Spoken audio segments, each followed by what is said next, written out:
coming to the last panel, Jacob Mundy has offered, since we are very late in time, to skip his contribution, but be ready to participate in the discussion. I think we could accept this. Thank you very much for saving this time. So we would start perhaps not with Andreas Schieder, who would be the next in the program, if you agree, but with Maria Lopez Belloso. We then could have the last academic contribution, and then the politicians could close the debate, all the three, and perhaps show us some way, as the panel announced it, looking ahead for something better for the Sahrawis. Would you agree on this? So, okay, then I would like to call on Maria to give us her presentation. Okay, thank you very much, Werner. I am going to share my screen now. Can you see it? Yes, perfect. I hope others as well. So, good afternoon. I would like to start by thanking the Parliament of Bremen and the organization for the invitation to this interesting event. We are living a crucial moment into the history of the Western Sahara, and there is a need to look ahead and to identify the legal challenges that we are facing. This is a very relevant topic. So I'm going to use some guiding questions for my presentation. The first one is, first, we need to know where we stand. So we need to identify which have been the legal milestones in the conflict of Western Sahara. And second is, what can be done from the legal point of view to unblock the conflict. So I took this picture when I first traveled to the refugee camps in 1997. And I wanted to start my presentation with this because when I went there, I was quite young. I was a legal scholar, and I was starting to learn from what the international law says about the territory. So we knew that about the status of the territory as a non-autonomous territory. We knew that Morocco was the occupying territory since 1975. We knew that the Sahrawi people has the right to self-determination, and that the referendum is the instrument or the tool that the right to self-determination has to be implemented. We also knew that the POLISARIO Front is the representative of the Sahrawi people, and we were learning that the MINURSO was the peacekeeping mission in charge of organizing the referendum in the area. So this week, I asked my family to send me a next photo. And this is a picture of the family. And as you can see, there is a major change. That is that there is an open war right now in the territory. But apart from that, according to international law, little has changed and little has been done. The Western Sahara is still a non-autonomous territory in the UN list. Morocco is still occupying the territory and abusing human rights in the occupied territories. The right to self-determination of the Sahrawi people has not been guaranteed. And the referendum of self-determination as a tool to implement the right of self-determination has not been implemented, but as Jacob Mundy has stated before, other formulas have not worked either. The POLISARIO Front is still the representative of the Sahrawi people. There is no legal alternative to this. And what is new is that the MINURSO has not been able to keep the ceasefire, nor has organized a referendum, which is for the purpose for which it was created according to the mandate. So what can be done from the legal point of view to unblock the conflict? First, we have to adapt the political agenda. The political agenda of the POLISARIO Front needs to be taken into account to develop new legal strategies. Second, we need to rethink the legal agenda that we can put through, and we need to look for inspiring examples such as the ones that we have discussed on natural resources, and develop a legal strategy. And third, we need to think about innovative ways of developing an outreach agenda. We need to think about innovative ways of getting into the public and getting to the society to get the conflict known and to get the conflict closer to the society as well. So regarding the political agenda, the legal strategy needs to be adapted to the political context.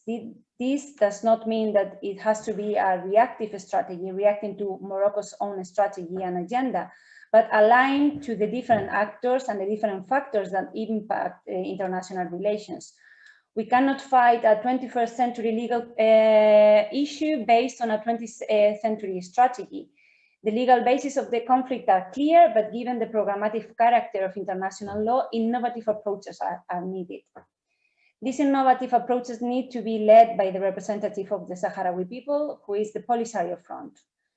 And this legal agenda should be adapted to the new political settings. New alliances and actors can play a key role, as has been mentioned before in the previous panels. So regarding the legal agenda, we have to be inspired for successful initiatives such as the one developed regarding natural resources. But particularly, according to my expertise, I was expected to talk about the legal agenda regarding human rights, and there are a lot of things to be done regarding the international human rights system. We need to focus on the different instruments that this international system of human rights provide us.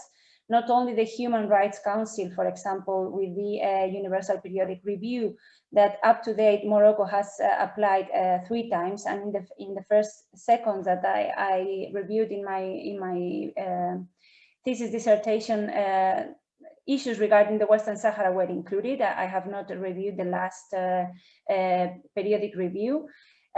Also, there are special procedures of the Human Rights Council that need to be put forward and need to be used by the activists and the human rights defenders, as Irene was explaining before. And there are also some existing initiatives that has been successful in this regard, like the special rapporteurs, and particularly the special rapporteur in the field of cultural rights, and also the right to truth.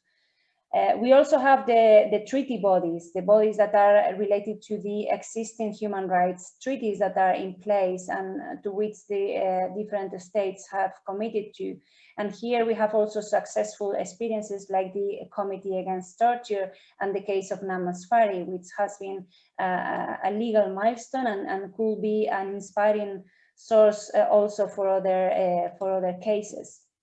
But we have to search also in other systems. We have to think in terms of the regional systems. And now, as Werner has mentioned before, the state of play has changed. Morocco entered the African Union some years ago, and now we have to think in terms of the African system of human rights. We have to analyze what can be done under the African system. And also we have to analyze what other channels are inside Morocco. For example, Irene was saying before and talking about the experience of the IER and the experience of the associations of human rights. And of course, that is a clear reference that need to be taken into account, and we need to incorporate those experiences and those examples to develop a new legal agenda.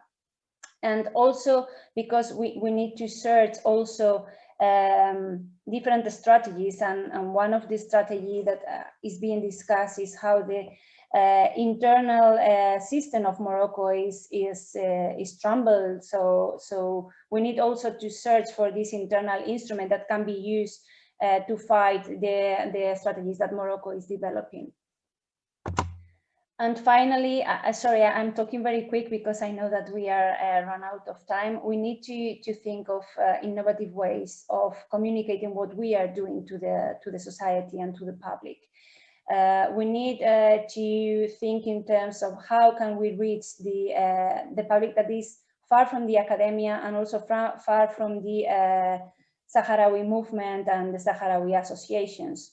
So I think that there are already existing initiatives as well, like cinema, for example. We had a huge number of documentaries and also films that are related to the conflict, and also that make those people engaged in those films and documentaries engage in the conflict. And the clear example is Javier Bardem, who brought a lot of attention when he was working on the conflict a while ago.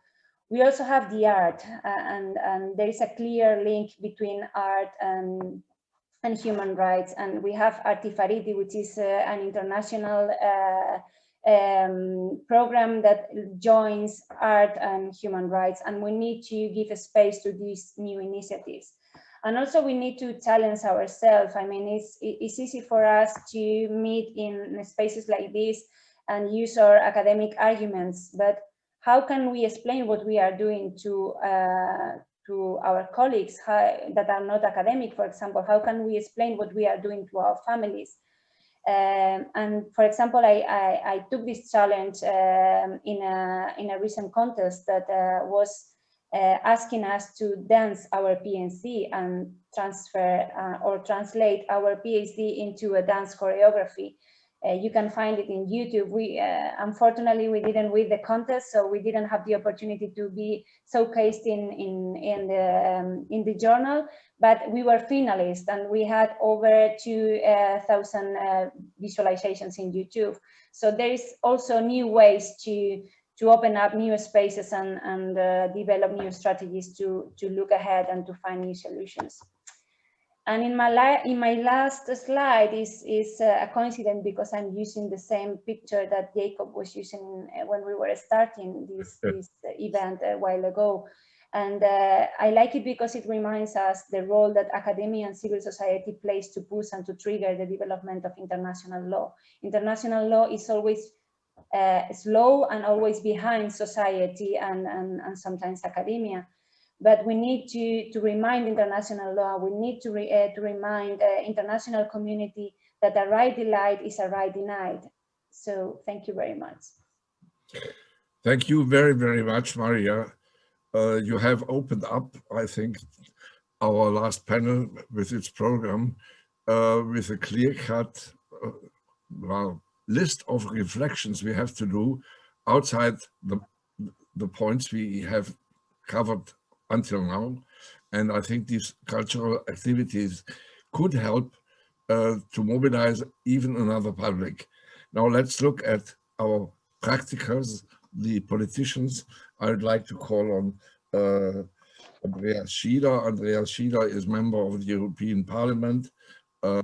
He comes from the Socialist Party in Austria, and he has taken over the presidency of the parliamentary intergroup in the European Parliament. So let's hope that we can together increase our struggle. Andreas, please. Yeah, thank you, and good evening to everybody. With some of you, I already had contact with some with one, with like Nashat. I had a quite long contact when she was still in Vienna also. I think I want to congratulate also to this extremely interesting and fruitful conference today. And it's a pity always to have such conferences only online, which anyway makes exchange much more complicated, and we all hope that the situation is bettering. So on the Westsahara Intergroup in the European Parliament, as we call it, it is an official body of the European Parliament, a little bit less, let's say, than a committee, but it is not only an informal let's say, union of members of the parliament. It is an official recognized body of the European Parliament in order to monitor and focus on the issue of Western Sahara. I recently took over the chairmanship of this intergroup, but I was since my youth days always following the issues. So as I'm also not the youngest one anymore, it is also proving that this is a long-lasting issue and conflict. We see since years that there is decades that there is no sufficient movement also in solving the situation, in putting the UN resolutions in practice and all this. What we also see is that since last year we got a new dimension, which is a very sad dimension. It is the war taking on and being not only a conflict, it is becoming also a war, despite that anyway the situation being for generations already occupied or outside the countries for the people of the Sahrawi people is of course an extremely sad situation. So in the European Parliament, we of course always discussing all the situation and activities. So recently we had our meeting, and of course we were strongly monitoring the trial in front of the European Court, because one of the issues is, which we come directly to European politics, is also that trade agreements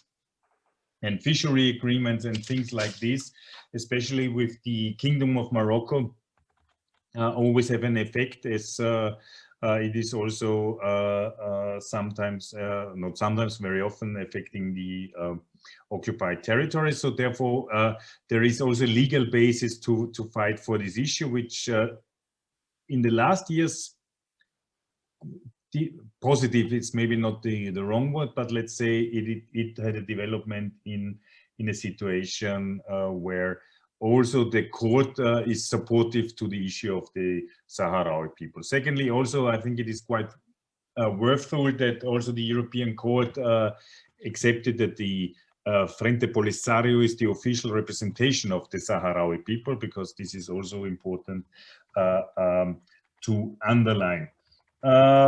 We will in the Intergroup not only do solidarity work, but also, of course, looking at these issues like I mentioned before, and also quite soon we are planning to have a webinar, because usually also we have the real life exchange, but this time we will do a webinar which will, let's say, work on the human rights crisis in the Western Sahara towards an international monitoring. So we are looking at the human rights situation post November 2020.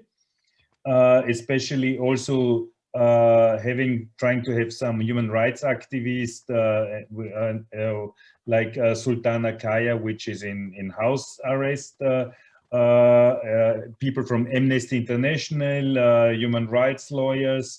Then, of course, looking also to the conditions of the imprisonment of Sahrawi people, like and also exchange with the UN human rights mechanisms in this issue. Finally, I think nothing to add to this long afternoon where with a lot of content. We all share this, and of course the Intergroup is composed out of all the not exactly all, but a broad political fraction-wise in the European Parliament. So it's a lot of political groups also representative there. And this is the tool also for us to make things heard and to make things listen. And I think this is extremely important. So this is in a nutshell what we are working and doing on. We will see what else we can do when also our travel restrictions, as the European Parliament is in some kind of lockdown, so we don't do any missions and no official going abroad. But of course, this as soon as this changes, also it gives us additional possibility to show up as representatives of the European Parliament in a lot of activities, from Peace March to until, of course, also one day going to the refugee camps and checking the situation there. This is in a nutshell. probably, as you are regularly working on the issue, also nothing new. But I think it is worth to fight for it, because Western Sahara is also a European responsibility, as it is some kind of leftover of a non-finished decolonization process decades ago. So therefore there is a responsibility of the European Union in order to try to contribute for solving a better situation, which means that the right of self-determination for the Sahrawi people is one day put in real practice. Well, thank you very, very much, Andreas, for this speech, for being present, and especially for your work in the European Parliament. I would add one question. How does the European Parliament deal with the behavior of the EU Commission in relation to the judgments of the European courts on fishery agreements and so on and so on? Yeah, this is what I mentioned before. We, of course, at the moment we are observing, and we were closely looking prior with the lawyers also, which were acting in the name of the POLISARIO in front of the court, and looking how the trial went. And now we are, of course, sitting and waiting until the court is taking its decision. But I think the chances are very good to put this in practice. And then it is coming what a lot of former members of the Intergroup already told to the Commission and to the Parliament also, that this, how the fishery treaties are composed, is against human and international law. So therefore, we expect that the European Court will support our position in the future. And then, of course, we have to let's say, make a clear plan how to also explain, teach, make pressure on the European Commission in order not to repeat the same mistake, but to take this also up, and to respect that this was a big mistake. What anyway a lot of members said before. I'm always saying a lot of members before, because I just entered the European Parliament in 2019. So I knew that in the past there was also a strong commitment from Schuster, Pinera and others, but also my colleague Karin Schelle already 10 years ago was also fighting for the right of for the Sahrawi people. So I think we have chances to have a good moment on this. Thank you very much. Well, let's hope that the European Union respects international law. Okay, if there are any more questions to Andreas Schieder, no, then I would like to go forward and ask Antje Grotheer to give us her second speech today. May I just, sorry, Yes. to say goodbye again, because I scheduled an interview, because I am rapporteur in the Parliament for the Brexit and UK relation, another fishery issue. And I scheduled an interview just at 7:30. So I'll sneak out and wish you all the best. We keep on fighting together. Okay, we do so. Thank you. Okay, so Werner, you said now it's my turn, yeah? So Yes, it is. I just take the floor myself and try to talk about a bit about the political perspective from a region. Yeah, when we in Bremen, when we awarded Aminatou Haidar with the Bremen Solidarity Award in 2013, I thought that of the many liberation movements of former African colonies, which often achieved their freedom with nonviolent resistance, but also had to endure terrible losses. And I thought that we would be able to send a signal for the last colonization happening within Africa. And I had the hope at that time that the Sahrawis expelled by Morocco would finally be able to exercise their right to self-determination and would, after a referendum, be able to return to the land they always considered their rightful home. Now, 8 years later, a solution is still a long way. But on the other hand, Morocco's goal of making the world forget its occupation of the former Spanish colony of Western Sahara, because no one talks about it any longer, has remained unfulfilled. And when we had a discussion about it in February, I had several posts on social media supporting the Western Sahara case for the POLISARIO. I never had a shitstorm like that, to say so, from people all over Germany who were talking about, I don't have an idea what is going on there, and it's Moroccan land, and I should not talk about that because I'm German, and the Germans don't have the right to say anything about human rights anywhere in the world. Which, on the contrary, I think we have to do as Germans, because it is our duty to do it. Because in German history, you could have seen that people have been silent about what is going on, and so we have to make sure that we are heard and we support cases like this one. And you can say that successful lawsuits by the POLISARIO at the European Court of Justice, which have already been mentioned about a few minutes before, forced the EU Commission to not include the Western Sahara as part of Morocco in the contracts. No African country has officially recognized the occupation by Morocco, but instead the DARS has officially become a member of the African Union. South Africa officially recognized the DARS in 2004 under international law. Morocco had already left the Organization of African Unity before that. And except for Trump's strange recognition, no country has followed this attempt to legitimize the breach of international law, which is very positive from my point of view. On the contrary, this decision triggered a global mobilization in the right direction of the newly elected President Biden. Nearly 400 European NGOs and 136 elected parliamentarians from Germany alone, me included, from national and regional parliaments and broad media support called for Biden to withdraw Trump's transition and support the UN in the decolonization of the Western Sahara. So there's a lot of things going on, like the initiative of Namibia, which you could say the penultimate colony in Africa, which gained independence through a UN-led referendum in 1990.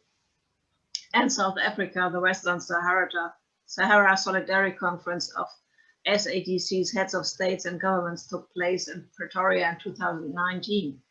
It ended with an impressively clear final declaration on the Sahrawis' right to self-determination and condemnation of the Moroccan occupation. It calls on the African Union to put the subject of Western Sahara on the agenda at the next European summit with the AU in October 2021, and we will see how that will come out.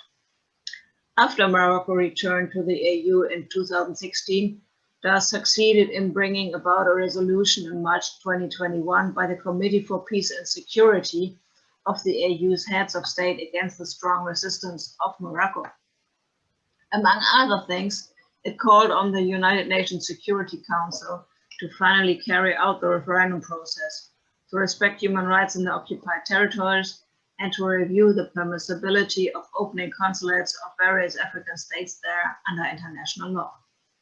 As a member of the European Union's Committee of the Regions, I was very impressed to learn about the large number of cities and municipalities, especially in Spain, Italy, England, Belgium, Austria, Switzerland, and Germany, that are offering humanitarian aid for the refugee camps near Tindouf and address the unresolved conflict both in educational work and in the media.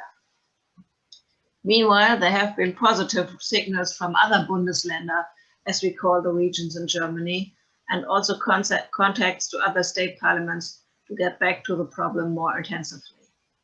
We feel strengthened by the Intergroup membership of almost all parliamentary groups from the national German parliament in our advisory board, and look forward to meeting the new chairman of the Western Sahara Intergroup in the European Parliament, Dr. Andreas Schieder. We have not met him in person, but we have seen him a few minutes before for me to get a first impression of him and what he is talking about and what are his plans for the European Parliament. I am particularly pleased that he could participate in the symposium, although he had to leave a few minutes ago. I very much hope that this will help. It will make possible to bring the issue to the parliaments of the EU member states and thus strengthen the parliamentary control vis-à-vis the governments. Their actions, also in cooperation with the EU Commission, are often characterized by a great lack of knowledge and indifference concerning the Sahrawis' right to self-determination and the unbearable living conditions in the refugee camps, but also in the occupied territories. From this point on, I call the EP Intergroup to disseminate its clear final declaration on the end of the ceasefire after the use of military force against Sahrawi protesters in Belgrade and the Trump recognition of the Western Sahara as part of Morocco. Above all, the members of the Intergroup should bring this declaration to the attention and additional support by the national colleagues all over Europe. Parliaments deal with foreign conflicts such as the occupation of Crimea or the violence in Turkey, Belarus, and Myanmar all the time. It is therefore crucial not to stay silent. I'm sorry, I lost it. Not to stay silent about the unresolved conflict in the Western Sahara. The international law and fundamental rights are to be respected and protected and enforced by every nation and every human. And those just watching have to ask themselves what they did to prevent injustice, as I mentioned at the very beginning, which is what I think our role as Germans to do. We have to show our solidarity by acting in Europe and not just supporting the civil society. For 30 years, our government has referred to the UN, knowing very well that there are strong friends of Morocco preventing any step towards a referendum and at least monitoring the human rights situation in the occupied territories within the mission of the MINURSO mandate. The symposium will show, and it has shown, which I can say now because I wrote the speech ahead of the symposium, that a very well organized civil society resistance and a cooperation with parliaments are crucial for a victory of law over the violence of the more powerful. And therefore, I am very pleased that I could participate in this symposium and I could give just a short insights of what is going on and what should be done within the political side of the supporters of the Western Sahara issue. Thank you very much. Thank you very much, Antje. Thank you especially for your strong words. And I would say all of us, we know it's not only strong words, it's a strong position of the land of Bremen for international law, for law in general. And perhaps you can make some contagion towards the other country, Länder of the Bundesrepublik Deutschland, so that our government and especially our actual Minister of Foreign Affairs gets a little bit pressure in order to make the position of the Federal Republic clearer, stronger, and more in concordance with justice. Thank you. So as a last speaker, we have now Sidi Omar, who I think could give us some fresh information, since he spent the last 2 days in sessions and discussions of the Security Council. Is there anything which moves, and in what direction? Sidi, please. Thank you very much, and I would like to thank the organizers for inviting me to take part in this timely and commendable symposium on Western Sahara. I'll make some brief remarks, but I will be happy later to answer any questions relating to the latest developments. So in my brief remarks, I will try to take a closer look at the current situation and indicate some elements relating to what's needed to be done to deal with this situation. A key fact to emphasize at the beginning, which has been emphasized by the preceding speakers, is that although the question of Western Sahara has been on the agenda of the United Nations General Assembly as a decolonization issue since 1963, and that the Security Council has been seized of the matter since the early 90s. The people of Western Sahara are still suffering from the denial of their basic right to self-determination. The humanitarian situation in the refugee camps and the oppression to which people are subjected in the occupied Western Sahara bear testimony to this enduring denial of fundamental rights. And as we all know, the main cause of this unjust situation is twofold.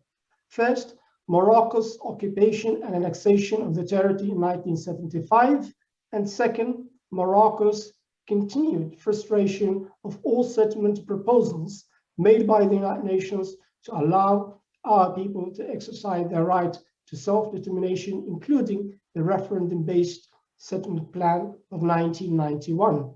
In the face of this situation, the Security Council, and because of its own power dynamics, has consistently opted for a hands-off approach.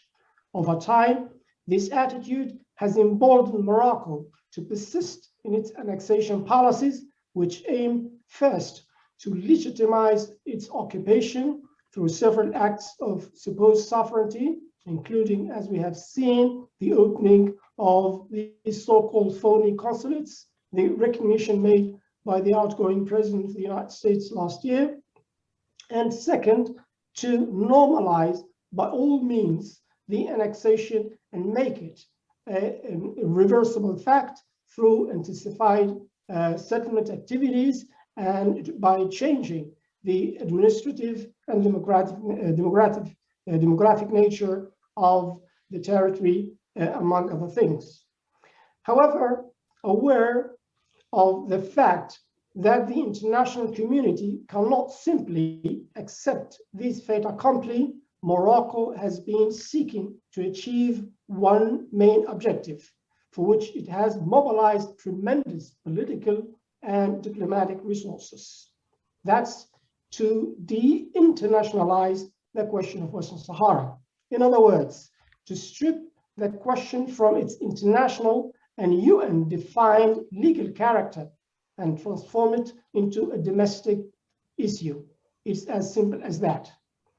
Obviously, the Sahrawi people will never abandon their right to self-determination and freedom, and will continue their struggle by all legitimate means to achieve our objectives. What is urgently needed, therefore, is that the Security Council takes concrete steps to deal with the current situation that has dramatically changed, as it has already been pointed out since the 30th of November last year. And in this particular context, I would like to express once again our appreciation for the initiative taken by the Permanent Mission of Germany to the United Nations for calling a meeting of the Security Council to address the issue of Western Sahara on the 21st of December last year. To move forward, the Security Council should also realize the disastrous consequences of its hands-off approach, which is largely based on the assumption that because of certain geopolitical considerations, the least costly solution in political terms is to maintain the status quo and leave the parties resolve the conflict by themselves based on their power relations on the ground. As you can see, this is an extremely dangerous approach that should be avoided. Of particular importance also is that the Security Council should realize that the self-determination referendum, which is the backbone of the 1991 settlement plan, remains the only compromise-based solution. In this context, let's remember that the primary mandate of MINURSO, the United Nations Mission for the Referendum in Western Sahara, is the holding of a free and fair referendum on self-determination for the Sahrawi people. Now, to conclude, based on the above, I would like to stress that past experiences and basic rules of international law all indicate that no solution to the conflict in Western Sahara will ever prove just or enduring if it does not provide for the genuine exercise by the Sahrawi people of their right to self-determination through a credible, free and democratic process in which they could choose among a wide range of options, including independence. After all, self-determination is about a choice made by the people concerned and not about someone else making that choice for them. I hope that these brief remarks provide some ideas about what's currently at stake when addressing the issue of Western Sahara, and therefore the urgent need for all of us to keep thinking about new and innovative ways to carry on our work for achieving justice and freedom for the Sahrawi people. And I thank you for your attention.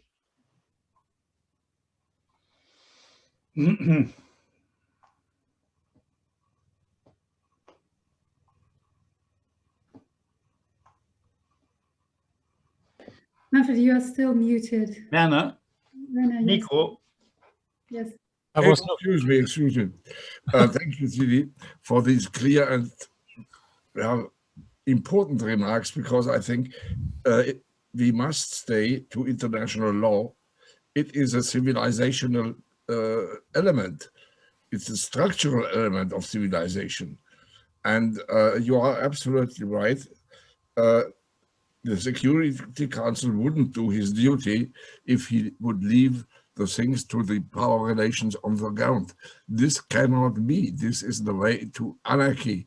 And I think all this should be underlined and should be always mentioned when we act and when we talk about this conflict.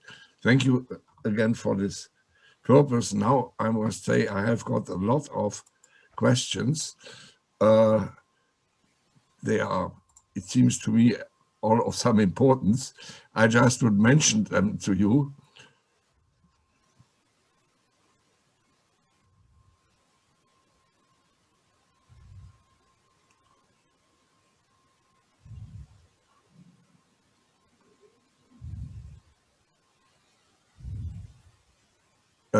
Yeah, first question is from Olivia Wimmer to Jacob Mundy. Jacob Mundy had proposed he would intervene in the discussion. Now he has the occasion.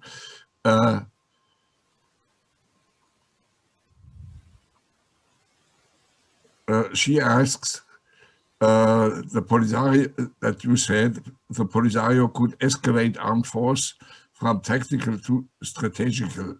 What do you mean by strategical? This would be a question to Jacob.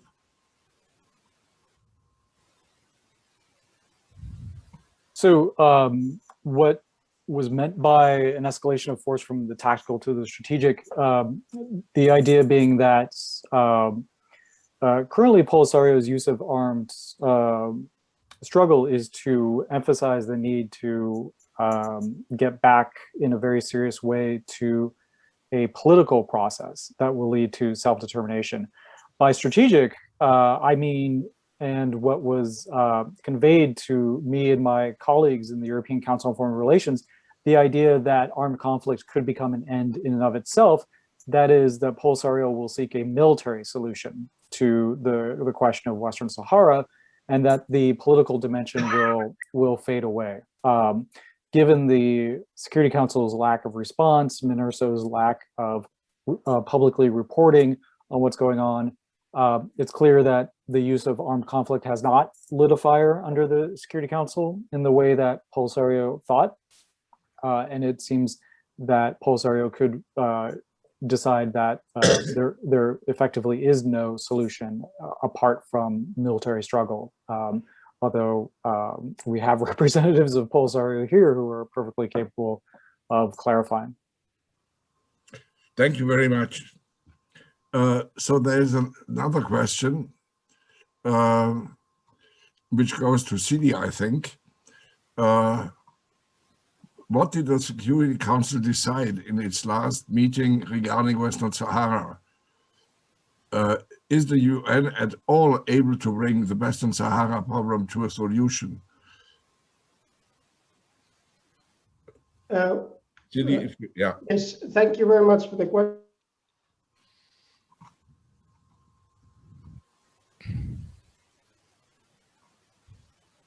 I can't hear you.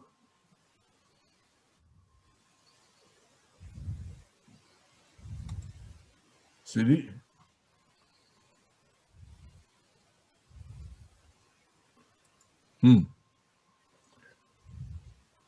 There seems to be a problem. Judith, can you help? I don't think so. I would suggest that we proceed with another question and then hope that Sidi Okay. soon again.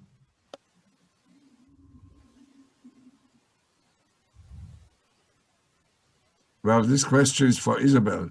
You have talked about torture and human rights abuse in your intervention. Were these crimes reported to the United Nations? What was the response to it? What international mechanisms could be deployed and used? The question is by Jorge Tejera. But UN mechanisms have received hundreds of complaints and communications and reports. Well, I myself, over 50 reports, I think, since I work with the occupied territories on several cases. The problem with the UN mechanisms is we can't compare it to the actions, for instance, on natural resources, where you have a court who decides. The United Nations is not a court, and the UN mechanisms for human rights are not courts. So they don't make jurisprudence in that sense. So we don't have a sentence. We have opinions, advices, all this.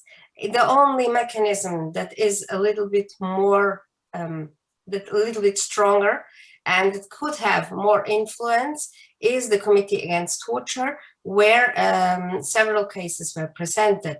One from Namasfari, which already had his final decision, and is still in jail for 30 years, so his condition did not improve.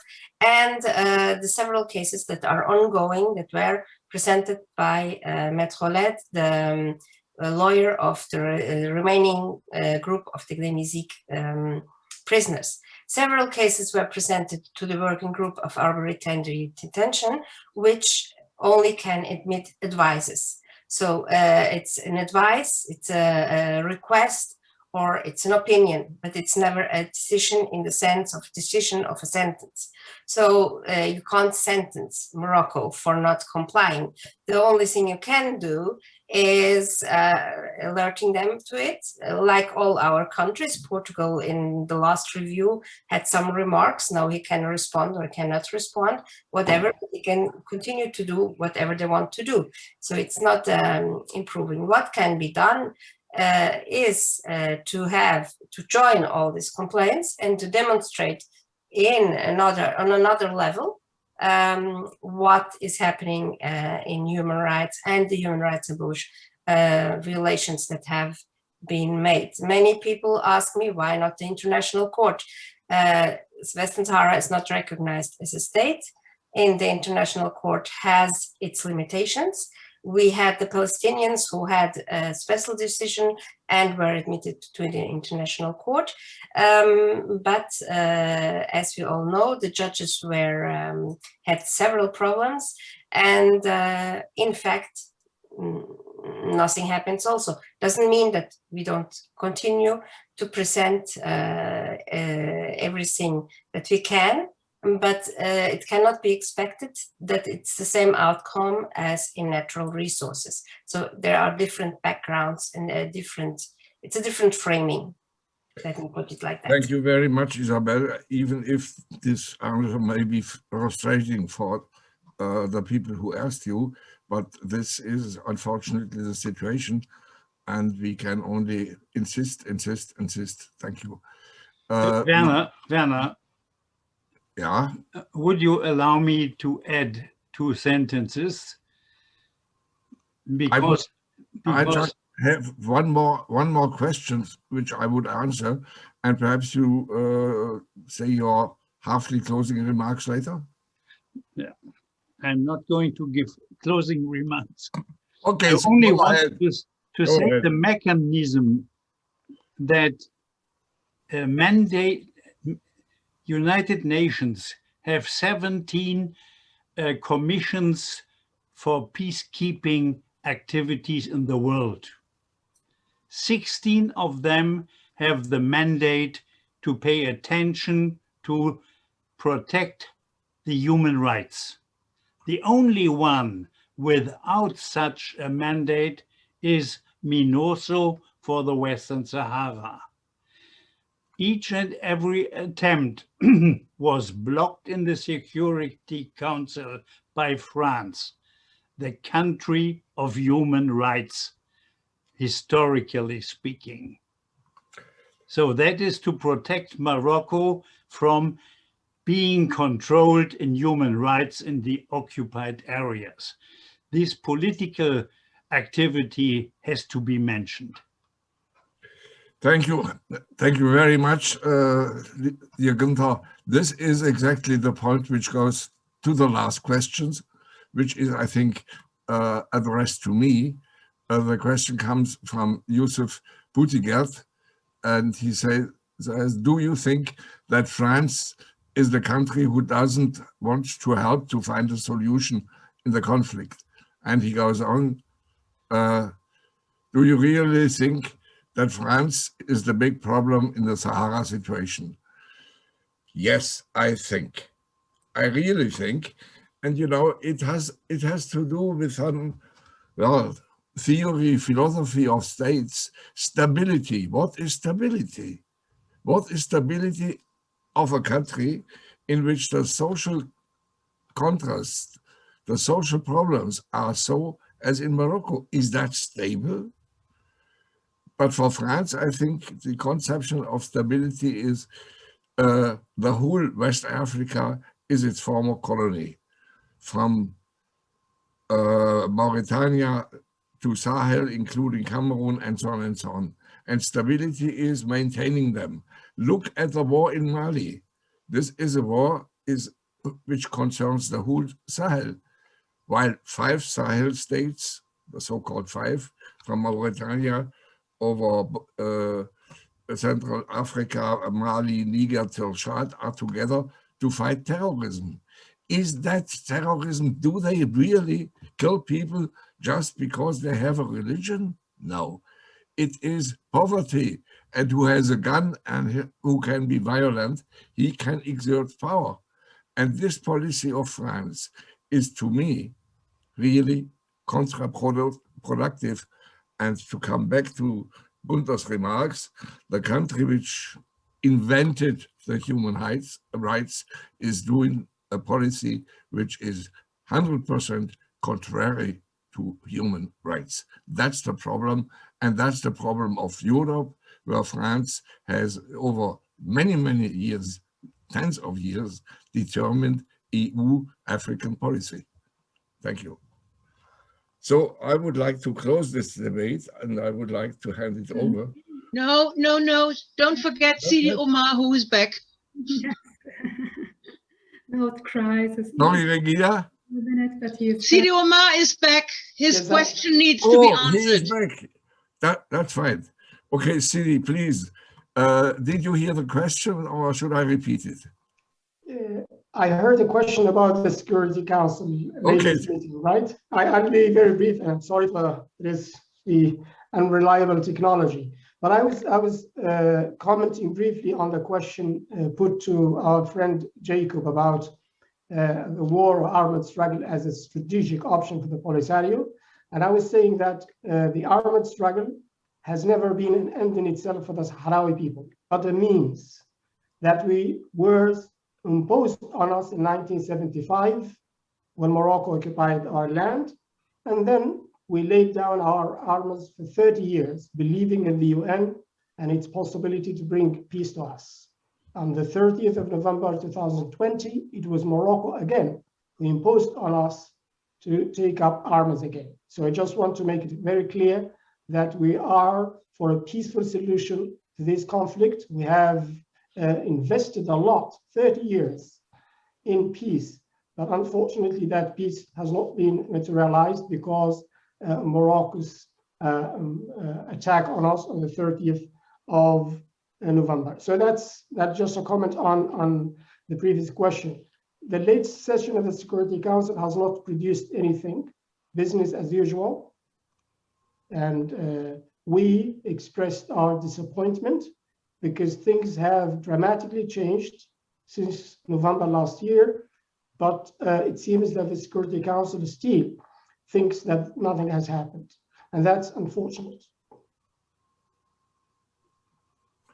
Okay, thank you very much, Sidi. I have got some more remarks here. Well, I think